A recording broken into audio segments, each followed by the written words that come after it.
Hello and welcome to the Empathy Podcast. This podcast seeks to explore the minds of those who not only understand or experience empathy, but of those who wish to take action, build, and practice empathetic behavior through conscious decision and responsible lifestyle choices. So if that sounds like something you might be interested in, this podcast might be just for you. So sit back, relax, and use what you were born with, empathy. All right. Hello and welcome to the Empathy Podcast. We're sitting here with someone that's joining us all the way from Chicago, and her name is Stephanie Morgyn. She's a yoga teacher, a wellness blogger, social media strategist, motivational speaker, and most recently, a vegan health coach from Chicago. She left her corporate 9-to-5 job to pursue a career in wellness and has never looked back. She's an avid animal lover and has made it her life's mission to help others transition to a vegan lifestyle and to become the happiest and healthiest version of herself. So before we jump right into it, and we jump right into getting to know you on a deeper level, I have a couple quick questions that I'm going to ask you to start the podcast right off. So the first one I have for you is, what does empathy mean to you? Sure. Well, first of all, thank you so much for having me on your show. I'm so excited to be here. And I guess empathy to me is truly being able to put yourself into somebody else's shoes. I think that empathy is one of those really important human emotions that you can show compassion for somebody or something other than yourself, even if their situation is, really different than your own situation. I've always considered myself to be an empath, which is a good and a bad thing. It means that I'm very sensitive to other people's emotions. I absorb emotions, energy in the room. I'm very in tune with that. Which can be like a superpower at times, but it's also very emotionally draining. I'm sure you know. Being able to, constantly thinking about what other people are feeling. But, in certain situations, especially situations of injustice or of suffering, I'm really driven to help people because of that and to understand their perspective and to help them make it right. And, in regards to veganism, I think that having compassion for all living beings, whether it's an animal or a human, having that compassion and understanding, no matter what situation, no matter who it is, if they have 2 legs or 4. Yeah, absolutely. I think some people might have the understanding, to be empathetic or to understand what that means. But I think it's a whole nother thing to put it into practice. And that's why talking to someone like you is someone that puts it into practice on a day-to-day basis, that not only practice it in their own life, but also shares it with others to help others also see this way of life as well. Because I think that you're right, it's kind of like a superpower or something that we are born with. And I think that a lot of things in society teach us not to have empathy and not to care about certain things. Even if you look in school, it's always the cool kids are the ones that just don't care, right? It's cool to not care. And right. So we're trying to teach people that no, it's a cool thing to care, and caring for others and the planet and animals is all connected, and we need to make sure that we focus on that. Absolutely. So my next question for you is, why did you start a TikTok? Because TikTok is something that a lot of people think is just for kids. It's just for people that just want to have fun. It's just for goofing off. It's just for dances. It's just for lip sync or music, right? But you're not a kid, right? And you're not someone that's maybe just dancing all the time, right? You're able to share, your message, and you're able to share business practices and all kinds of different things on the TikTok. So what made you start that? Yes. So I was actually a little bit late to the TikTok game. I downloaded TikTok originally at the start of the pandemic. It was a couple months ago. We had the stay-at-home order, and I was kind of bored. I'd heard about this app, and I was like, I don't know. I had seen people, cross-promoting their TikToks on their Instagram, and I was like, these are kind of cool. I'll just check it out. I downloaded the app and was pretty much instantly hooked. It's such a unique platform. I had no idea how much I would love it at first, but it's so different in the fact that, organic reach is so much more available than any other platform, not on Facebook, not on Instagram, not on Twitter. nothing, like nothing compares to the reach that you can have on TikTok. And I think that was one of the main draws. I also really liked that people are really authentic on TikTok, whereas Instagram, it's supposed to have like a really like poised feed, it's a lot of like posing and fakeness, I guess. And TikTok was really authentic. People were not afraid to be silly and to, be their real selves. So that was really fun for me. And so at first I didn't really get it. I was kind of sharing just like random videos about things that I liked about yoga, about marketing. I wasn't really niche until I started posting a little bit about veganism. And I've been vegan for a couple of years and I'm really passionate about it. And those videos just took off. People were so interested in chatting with me. I got a lot of comments, a lot of feedback, and it was just really cool. I started getting follows from other vegans in the community, and that's hard to find on any other platform too. I feel like even Instagram, there's not a huge community of it. At least it hasn't hit for me there. But on TikTok, I was able to find a lot of people in that niche who were like very specific, and that we all kind of got each other. Even non-vegans wanted to have conversations with me. And so that was really cool. And that was something that I had never really experienced before on any other platform either. So, it was an opportunity to kind of educate and spread awareness about the things that I loved. And I just kept doing it. I was posting daily, and here we are. That's how I met you. I've met so many incredible people through TikTok. It's like by far my favorite app. Yeah, I feel like you're right about Instagram in the way that like you kind of have to pose. I mean, it's designed for like filtered pictures and everything looks like so pretty and perfect and pristine. But also I feel like it's very individualized. It's like it's my Instagram account and there isn't like a lot of growth or collaboration or working together. There's some, don't get me wrong, there's some, but I feel like TikTok, the vegans kind of work together. And it's like a mini community where they root for each other. There's no competition.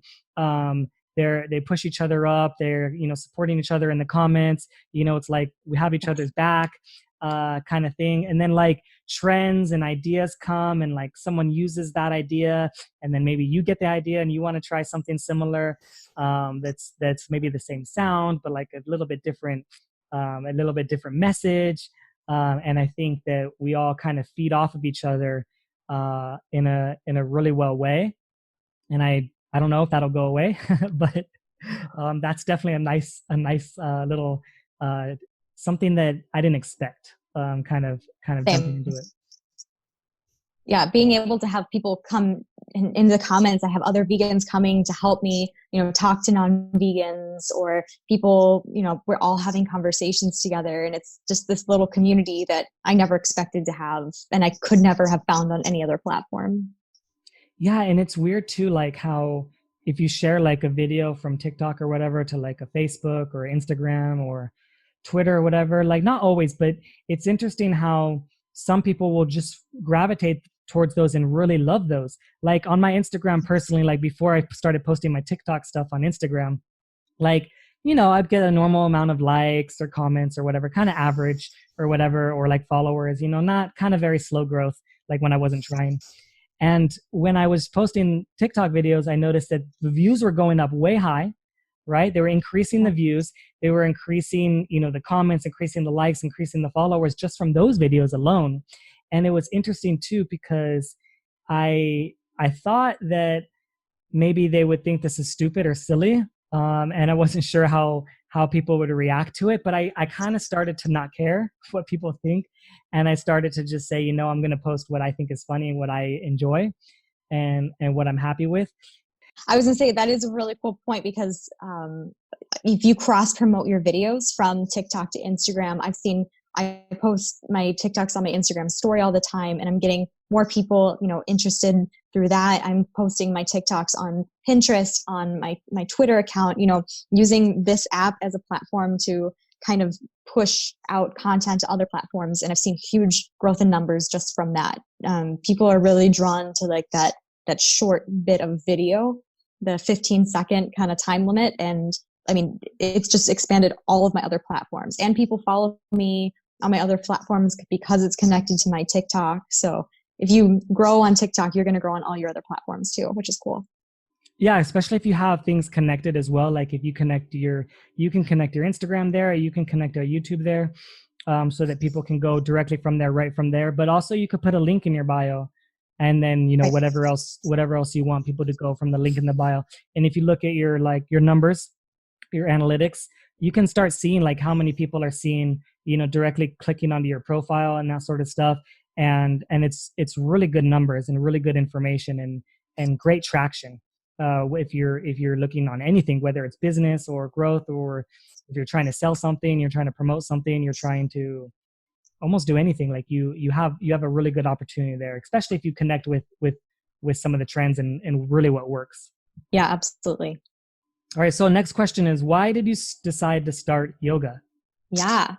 So it's kind of an interesting story. I started my yoga journey a little bit like later in life. Um, so I guess if we're going back to the beginning, um, I wasn't really healthy at all growing up. I didn't really play a lot of sports. I wasn't very active. I didn't eat very well. Nutrition was never like anything I was really interested in. Um, and so, I honestly, when I tell you, like, I went through college eating pizza, ramen, and beer, that's like pretty much what I ate throughout college. I was very lucky that I had a pretty good metabolism and that I had good genes. And it never really caught up to me until I hit about 25. And then everything stopped. And I ended up gaining a ton of weight. I went into like a really dark period of depression. Um, I wasn't really happy with my life. I wasn't happy with my career. I was in marketing. I was at a digital marketing agency, and the corporate world was not for me. Um, I ate badly. I was drinking a lot. I was going out partying and clubbing all the time, just not taking very good care of myself. And, a friend had recommended that I try hot yoga because she said that it helped her lose weight. And I was like, sign me up. I'll try it. And so I went to my very first hot yoga class. And for those of you who don't know, it's a 105-degree heated room with 30 to 40% humidity. So it's a very, very hot room.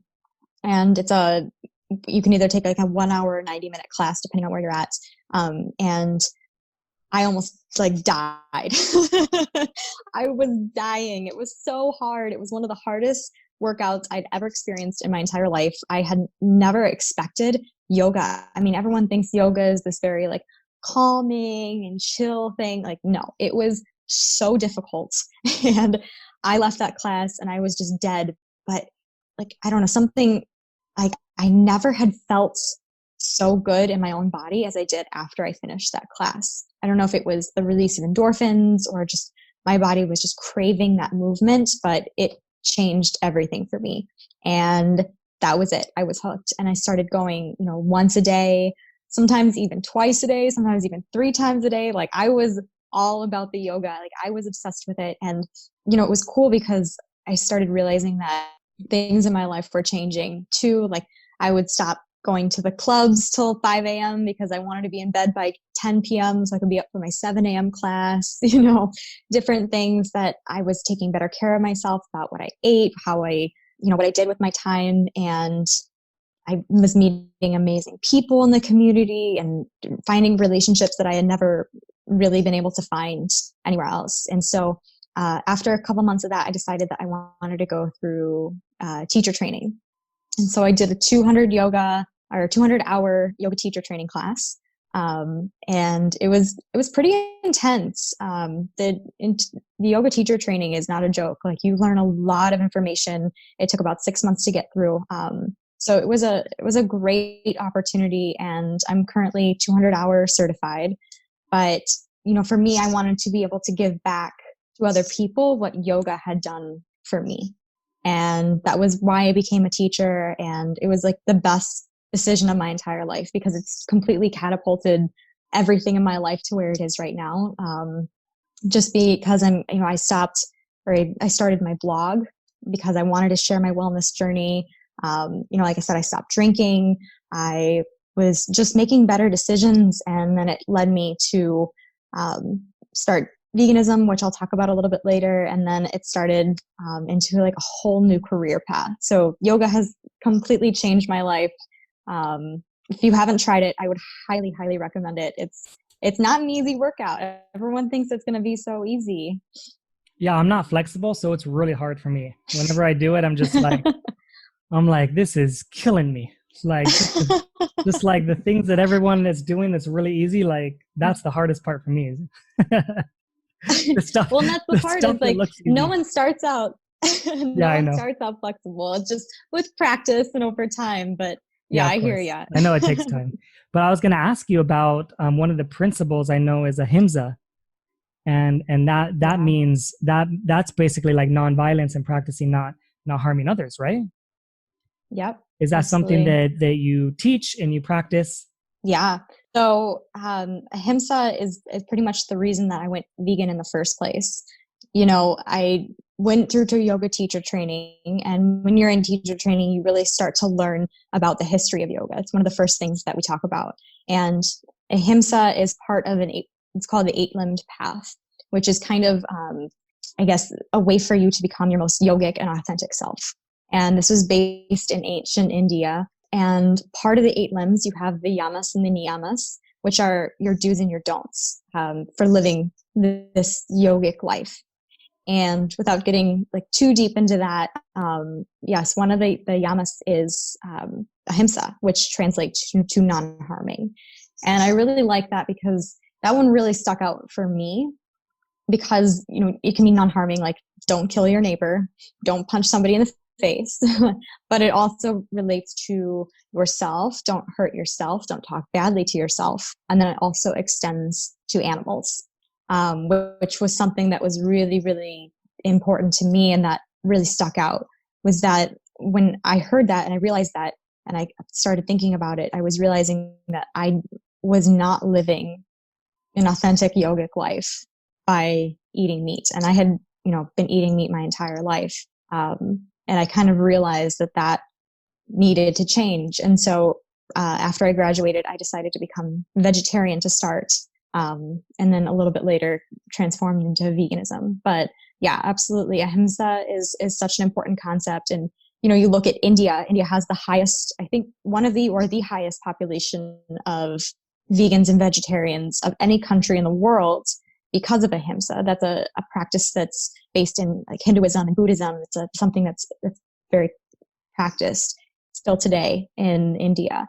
And, you know, they extend this kindness and this non-harming to the animals, which is so amazing and unique. And I'm just surprised that, honestly, that more cultures haven't adopted that because, you know, in Christianity, you have this 10 commandments, like you shouldn't kill, but only really in Buddhism and ahimsa does that really translate to animals, which is really interesting to me. Yeah, I think some of the challenges is a lot of some of the religions will say like man is in the image of God or something like that, and so then they dismiss all the animals, you know, as if they don't have souls, right, or as if they don't matter or whatever. And I think that's where it leads to some of those challenges, you know, when it comes to right, how we should treat others around the world, for sure. All right, great. So tell me a little bit more about your journey into compassion, into empathy, into not harming others, and how that related to like what was on your plate. So, you know, for me growing up, I wasn't a vegan at all growing up or a vegetarian. I didn't eat well for the majority of my life, like I mentioned before. You know, I ate meat almost daily. I never even considered going vegan. I can remember saying like, why would anybody do that? You know, I could never go vegan. But when I went through this teacher training, I finally made this connection that the food on my plate was no different than the animals that were in my home, my cat and my dog. You know, I grew up loving animals, which is so funny because I never really made that connection on my own, which I'm always going to be a little sad about. But, you know, I know now. But there is a connection between the animals that you put on your plate and the animals that we love. There's just no difference between them. And ahimsa really helped me make that connection. I was vegan or vegetarian rather for about a year, and I had started kind of deep diving into what it meant to be vegetarian, why the industry existed like it was, the meat industry, and was pretty surprised because I had never been taught the things that I found. I started watching documentaries, Cowspiracy, Forks Over Knives, all those different documentaries. And I started really educating myself. I started following PETA. I started following different activists and kind of starting to educate myself on what it meant to be a vegetarian or a vegan. And it was truly after I started doing my own research that I realized that I was not living ahimsa, my most yogic life, by being vegetarian. The only way I could have done that was to be vegan. And so about a year after I went vegetarian, I made the jump to veganism. But I'm actually really happy that I was vegetarian first, because it's a hard jump when you're not raised that way. When you have such staples like meat and dairy and eggs in all of your meals and you have to take it out, it's a big jump. And so vegetarianism was a great way for me to transition out of there and to really become a vegan. Yeah. So what do you think are some of the reasons why maybe you didn't know before? Like it was kind of in the dark, and like some of these things that you learned were almost like purposely hidden, from us. Yes. Like these aren't it's not accidentally hidden, like that we don't see how animals are killed. Some of these things aren't accidents. A lot of things are purposeful. So why do you think we don't know some of these things? Yeah, I mean, it was very shocking for me to really figure out what was happening, and that's such a good point. It's they're hidden from us. We see images of cows on farms, and it's happy cows, and there's a happy cow like brand out there of cheese, or like Happy Farms or something. We always have this media driven image of what our meat comes from. Even my parents were pretty uneducated on the whole thing. People don't put two and two together that, the cute animals that we love and that, baby animals, these are the ones that we're putting on our plates. And I think, a lot of industries don't want us to see what's really going on because they know people would be affected by that. And a lot of farms actually have like closed door policies. And I think like some people have to sign NDAs and non-disclosure agreements, just not share what's really going on. I know PETA has done a lot of undercover work because they couldn't actually get camera crews into these farms because they wouldn't be allowed, because they want to hide what's really happening. And when you allow yourself, it's so hard to watch these videos. And there's so many people that don't watch the videos because they're so difficult. But you also have to remember that if you can't watch a 5-minute video about how your food is made, then there's something wrong with that. And if they're hiding how your food is made, there's also something wrong with that. And I think it really just clicked when I started seeing the footage and I started realizing what was really happening, that these were not happy farms, these like cage-free eggs, like all the things that were happening. These were all lies. These were all just, smoke screens to prevent us from knowing how bad the real industry is. Yeah. And what are some benefits that you received personally? Oh, from going vegan? Yeah. Did you receive any health benefits? Absolutely. I mean, I noticed almost immediately that my energy levels increased. I had clearer skin. I felt better. I remember I used to eat steak all the time. And when you eat steak and heavy burgers, you get really tired and your body is kind of like, I don't even know how to explain it. You're just like exhausted because your body is working so hard to process all of the meat and everything. And it's not like normal. You're getting inflamed. That much meat. Like it's inflaming parts of your body and causing instant inflammation. Yeah. Like it's working hard to like pretty much get rid of that toxin. Exactly. Yeah. And I just noticed that, after meals, I was much more energetic. I never felt like so heavy that I needed to like take a nap. Like, yes, I'd be full, but I felt great. And like, that was such a big difference for me. And I even noticed in my own yoga practice, like when I had steak the night before I practiced, my practice wasn't very good. I kind of felt off. And it's such a weird thing that when you eat plant-based and you're eating healthier and you're completely cut dairy out of it, that I just felt lighter and my head was clearer. And just there's so many benefits, and it's like night and day, I had a honestly. similar like situation as you. Like I was about 25 when I was diagnosed with the autoimmune disease. And then I suffered for like 4 more years after that before I made a switch, but in that time frame, I was living in Houston for a little while. And in that time frame, I grew really large, really large. I gained a lot of weight, about like probably like 50, 60 pounds more than I am now. And when I switched, that was something that just kind of melted right off, was a lot of the excess weight, the overweight. And since like the 50, 60 pounds or so that I lost, that stayed off. It hasn't gone up at all. It's pretty much been stable ever since. Is that something that you experienced as well? Because I know you were talking about how around that time you were gaining a lot of weight as well. Oh, absolutely. I mean, the weight just, I don't want to say it falls off, but it's so much easier to lose weight when you're just eating plant-based and you're eating healthier and you're more conscious of the things you're putting into your body. Like dairy especially was like, I felt very heavy afterwards, but when you're not drinking that, it's easier to have the energy to burn it off. And no, I absolutely lost a lot of weight, and I've the same way. I've completely kept it off, which is awesome. Yeah, I think that's definitely a common one for a lot of people. I know that there's some people that definitely will gain some weight or stuff like that, but I think that's a pretty common one. If you think about all the saturated fats and cholesterols and stuff that we were consuming, because I was eating a lot. I mean, I lived in America too, so I had a standard kind of American diet. I think the only difference in my region in Southern California was just a lot more Mexican food. And so besides that, you guys have more deep dish pizza. And Yes. so it's pretty much very similar though, in most respects. There are parts of the country though that are definitely worse than others. Like honestly, in the South, like living in the South and the way the food is there, like you're bound to gain weight. Like it's near impossible. Oh, for It's sure. literally the only options is fast food or Tex-Mex, or barbecue style food, and that's pretty much it. Like you don't there's some of the southern style foods, and that's pretty much it. You don't have much else. There's not too many healthy options there. So yeah, that was definitely a big challenge.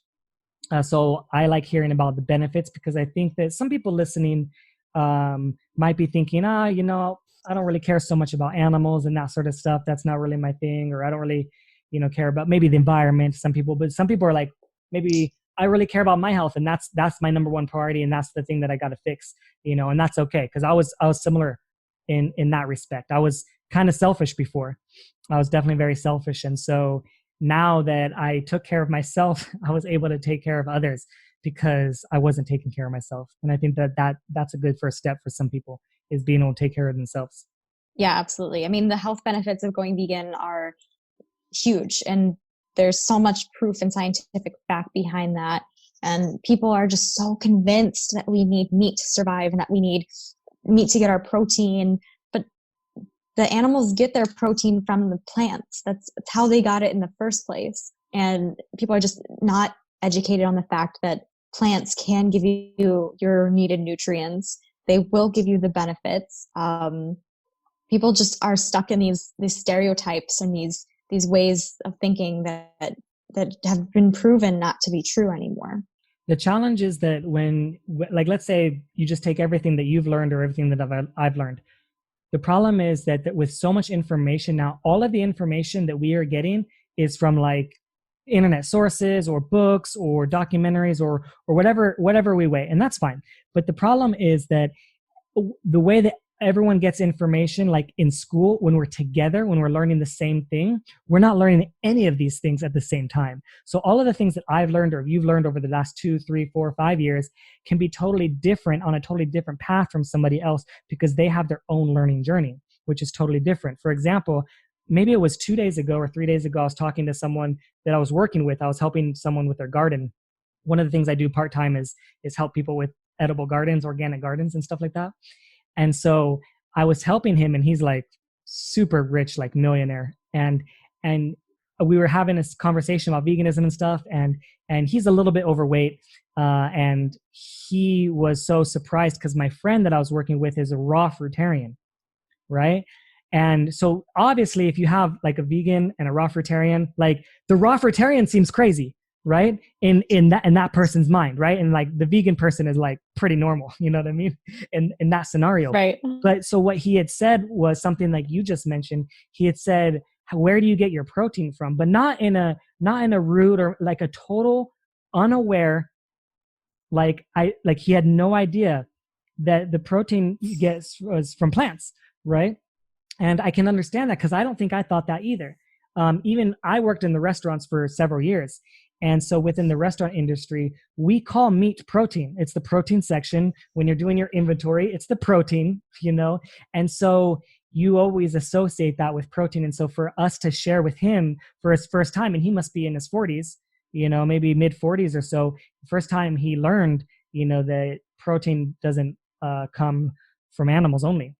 And so just hearing that, surprising that he just eats fruits and that he could get all the protein he needs, his protein requirements on fruits, was just mind boggling to him, that he couldn't understand it. But it made me really, really realize that there's plenty of people out there that are just like this. There's plenty of people out there that don't know a single thing about what we're talking about.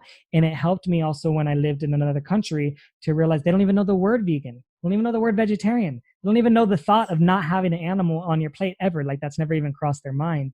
And so the fact is we have a long way to go for educating, but also it helps me stay confident in knowing that that's all we have to do. If all we have to do is educate, then we just keep educating, because once people know, then the ball's in their court. But if they don't know, how can you get mad at someone for not knowing something? You know what I mean? Like, exactly. Like that's impossible. Like, or it's possible, but it's ridiculous to really be upset with someone that doesn't know. And I've had so many instances where friends have been like, well, why are you vegan? Why wouldn't you just be vegetarian? Like nothing bad to the animals happens, or nothing bad happens to the animals when you're vegetarian. It's just people don't understand because they've never been educated on it. You know, I'm in school to become a health coach, and we're learning about, you know, different facets of the nutrition industry. And a lot of doctors even are not educated in nutrition. They're pretty much just educated in how to treat things that already come in, but not how to prevent them. And nutrition needs to be incorporated into our healthcare system, because we have people that are eating, you know, fast food and tons of meat and just aren't taking care of themselves. And, you know, you can tell people to eat healthy, but that's not, at the end of the day, that's not going to help them. You actually have to, you know, make a plan and to incorporate more veggies into your diet and fruits and natural things that grow out of the ground. And, you know, especially with our factory farming process right now, today, I mean, these animals are pumped with all kinds of steroids. There's all sorts of, you know, GMOs, things that are being added to their food. And it's like, yes, and they're just not good for us to consume. And it's no longer just, we're not, you know, hunters and gatherers with a spear hunting, you know, a wolf or whatever. Like we're factory farming these animals, and it's just not healthy, and it's not right the way that we're doing it. So health-wise, absolutely, veganism is the way to go, and it's going to be the way of the future. The problem is that if you were to do nutrition plans or you were to have veggies or fruits, there's no money in that. What happens in the pharmaceutical industry is that you have each prescription that someone is given, you know, that's a benefit for the hospital, that's a benefit for the doctors, that's a benefit for the pharmaceutical company. There's a lot of benefits there. And then also the markup price is so high. So you can take the same drug that might be like $5 in Australia, and you can mark it up, you know, to thousands of dollars in the US, and there's no one's going to stop you, you know? And so if you could charge, you know, if you could have something that costs you $10 and you could charge it for $1,000 plus, that's a great business. That's a great business model. And that's what's happening in the pharmaceutical industry. You can never charge someone $1,000 for broccoli. You know what I mean?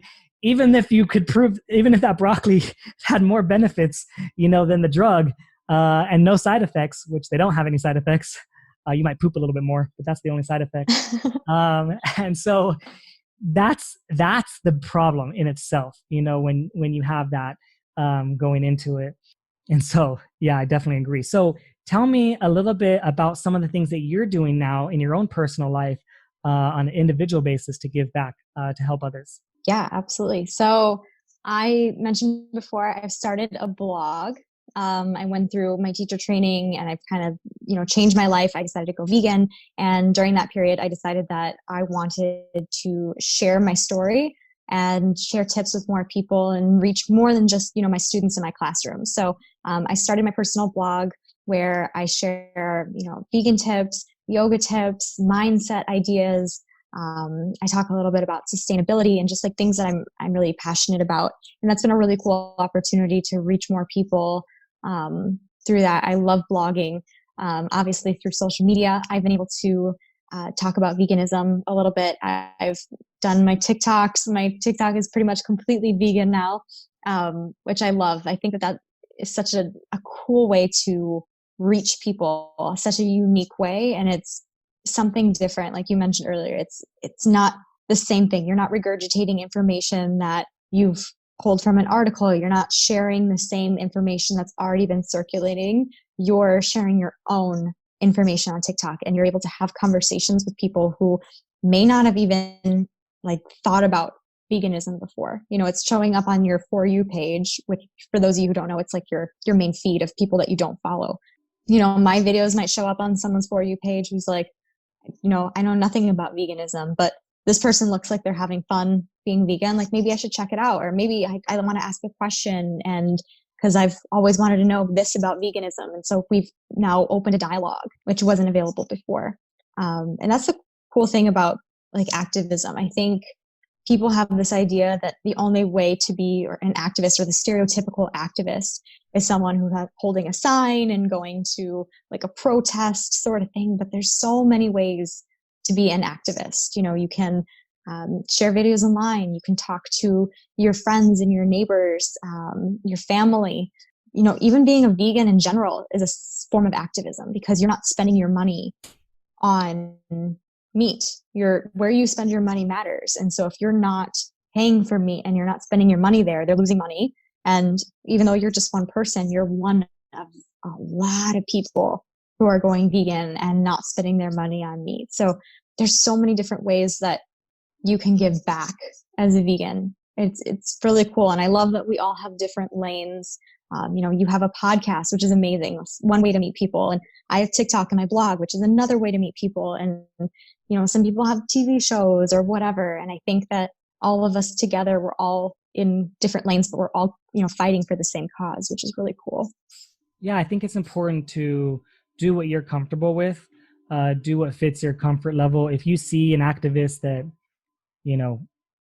like I interviewed one activist that was very, very brave, and she jumped into an arena, like a football arena. Well, we call it soccer in America, right? But football, people that kick balls, right? For a sport, that sport. She jumped into one of those, and they had 35,000 people. Wow. And she was holding a sign or a banner and running around the field, and the banner said "Right to Rescue," right, for animals. And so that was a very courageous act. And it made a big difference for her, but she's comfortable doing that. She loves doing that. Like that's a thrill and that's excitement for her. And not everybody wants to do that. And that's totally okay. Maybe you just want to wear like a vegan shirt around, and maybe somebody talks to you every once in a while. Maybe you just want to put a bumper sticker, right? Maybe you just want to, get all the vegan makeup and just try it all out and just give your reviews on all the different kinds of vegan makeups and stuff like that. So you're right. There's so many different ways. And what I always say is all of them there are important. Some people like to focus on what's the most effective, what's the best, what's the this. And that's good to know for that individual. And it's nice to know. I mean, I like to hear what's effective and what works for people. And maybe I'll try that, because I'm the type of person, I like to try new things and try what works. And I'm comfortable trying new things, but I know that everyone's not like that. And I think that that's okay. But the most important thing is doing what's comfortable to you and what you find is effective, and really challenge yourself. Ask yourself, you can ask yourself this question, like, am I, is what I'm doing really effective? Is it really working? Like, are you having conversations? Are you having dialogues? Are you having, maybe people coming to you saying, hey, I'm gonna go vegan because of you. You inspired me to do it now. Are you having some of those things? And I'm not saying that that's the end all be all. You have to do what makes you happy, but it's okay to ask yourself, is what I'm doing effective? If your goal is to help animals, if that is your goal, you know. And so part of this podcast is to help people learn different ways and different styles. If this is your first time listening to the podcast and you want to get some ideas on helping people, you can listen to a whole bunch of different stories from so many different activists that are doing a lot of different things. Some are doing things for the animals, some are doing things for themselves, some are like athletes. I interviewed this one guy who climbed Mount Everest. He was the first vegan to climb Mount Everest, and that was a really cool story because I didn't even know before that someone had done it, and he did it twice. So I think that was definitely a really cool accomplishment and something exciting. And somebody that's an athlete might watch that and say, I want to do that. Like, that's super badass. Like, I could definitely do that. I've been climbing mountains, since I was a kid. I'm going to go do that as my next feat. So, yeah, I definitely agree. It's the one thing that I kind of bothers me is when someone will criticize someone's style of activism when they haven't tried it. If you've done it before, like let's say you worked for PETA as an example, and you worked with them for like, I don't know, several months or several years, and then somebody else is volunteering for PETA and you have a conversation with them about why you don't like PETA. I can respect that. I can respect that because you tried it. You know what I mean? You tried it and you did it. But if you've never done it and you're just saying, I don't like them for this and this and this and this and this reason, or I don't like you and the style that you're doing it, that kind of rubs me the wrong way because you haven't tried it. It's the same idea of veganism, like saying like, oh, it doesn't work, or it doesn't work for me, or I can't do it, or any of these things, and you haven't even tried it. Give it a shot, give it a try, and then you can have at least a strong feedback on what you liked and what you didn't like. And then I wouldn't be surprised if you ended up liking some of the things that you said you didn't like after you tried it. That's what I've noticed happen. Like, for one organization that I volunteer for is Direct Action Everywhere. You might have seen them, and they do a little bit more aggressive style activism, and there's a lot of people that will hate on that style of activism, and they'll say, oh, that makes vegans look bad, this does this is that. Almost every single person that's ever said that, they've never tried it. So I challenge them to at least try it before they give some feedback or criticism. Yeah, I completely agree. And I think, there's something in the vegan community that there's sometimes judgment for people's style of activism as well. Like you were saying, I posted a TikTok video not too long ago. KFC just released their brand new vegan chicken, which is amazing and awesome. But I got a lot of bad feedback from other vegans who were like, how could you promote this? And like, I understand where they're coming from because, KFC obviously has contributed to a huge amount of animal slaughter. But I had someone tell me I was a bad vegan or I wasn't a real vegan because I was supporting it. And it's like, we aren't the people that should be, attacking each other. Like that doesn't do anything to help anybody. And why not just have a conversation about it? I support KFC making changes for veganism. That's for the better, and that's going to help in the long run. We have to make changes, and we have to start small. And companies have made bad choices in the past, but they can make better choices in the future. And we have to support the companies that are trying and that are putting forth the effort, and that may end up catapulting into something better in the future. But for us to say that, your style of activism is wrong and like you're a bad vegan, like that doesn't make any sense. Yeah, we've all been there before. I mean, I ate meat for 29 years. I, participated in animal slaughter for many, many years. And then I made some changes for the better, and I don't see that any different than any other company. I think any other company can try to change for the better and can try to, do something better for themselves, for the environment, for people, for animals. And I think that we should support when they're trying to do something better. Because if we don't, like, they're just going to stop it. Let's say that one, doesn't do well for whatever reason, that vegan Beyond Chicken at KFC, well, they take it off the menu. And the next time that something comes around, maybe there's the next, whatever's after Beyond that does a really good job, making some chicken substitute, they're going to think back to that time where it didn't work. And they're like, it's probably not going to work again. We tried that, and it didn't work, right? So they're less likely to try it. But if you look at, like, let's say there's been restaurants now, then you could look it up. I can't think of any off the top of my name, but that have tried vegan options or made small changes, and now they're fully vegan restaurants. You never know the connection. What if the CEO of KFC one day is eating that Beyond Chicken and then for whatever reason makes some kind of connection with how many chickens that he's responsible for killing, and just says, you know what? I think this is good enough to make all of the chicken like this. Like, who knows? Like, who knows what could change? But it's like that. To me, it's a seed planted. It's a little seed planted. And also every single person going through the drive-through of KFC, the thing is, this chicken is for people that are already going to KFC. You know what I mean? Kind of, right? In my opinion, right? It might attract a few vegetarians and a few vegans for sure. But like, the most people that are going to eat it are meat eaters that are already eating chicken. Like, that's the same as the Impossible, same as the Beyond Meat burger. The most people that are eating are not vegans, and it's not vegetarians. Some for sure. So anyways, those people that are going there, they're going to be seeing this. So when they go through the drive-thru, they're going to be like, Beyond Chicken.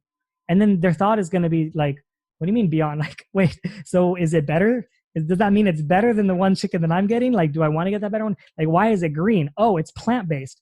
And then then there's more questions. Like, how do you make a plant-based chicken? Like, I think just being there, like, opens up a lot of things. Plus the marketing dollars that is going to go into that. I could never spend the amount of money that KFC could on Beyond Chicken commercials. I could never spend that amount of money. I don't have that much money.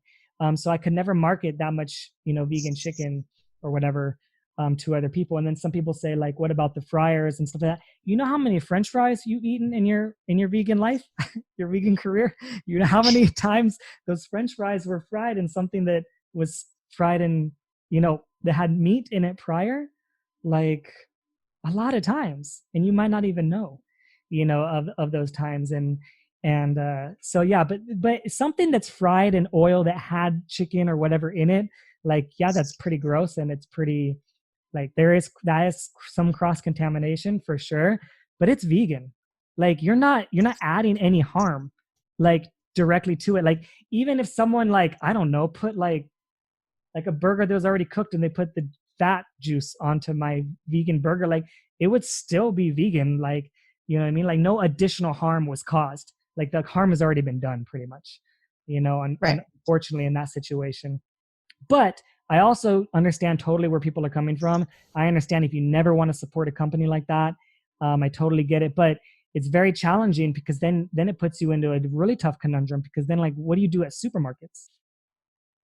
Like, the money at a supermarket, if you buy a vegan product, they're still using that money to buy more meat product or buy more cheese product to restock their shelves, So I just, it's hard. That one's hard, because then you have to really cut out a lot of things that you don't support based on that logic, only based on that logic alone. And then I always say, well, how is it different from all the other, like, is Carl's Jr., that has the Beyond Burger, like, is that different? Is that the same? I don't know. Chipotle. Chipotle. I mean, if Chipotle's had, even before some of the vegan movement, I feel like they'd had their tofu for a long time. As long as I can remember, Chipotle's had the sofritas, and so I don't know. It makes a lot of questions when you bring up that point as far as other places. Right. And I think, the thing with the fryer, like, it's all progress over perfection. That's always how I say it. Like, we are making progress by producing this product. No, it is not perfect. Will it be perfect eventually? Maybe. If we speak up and we're actually, like, talking about it, and they know that it bothers us, someone sued Burger King for the same reason.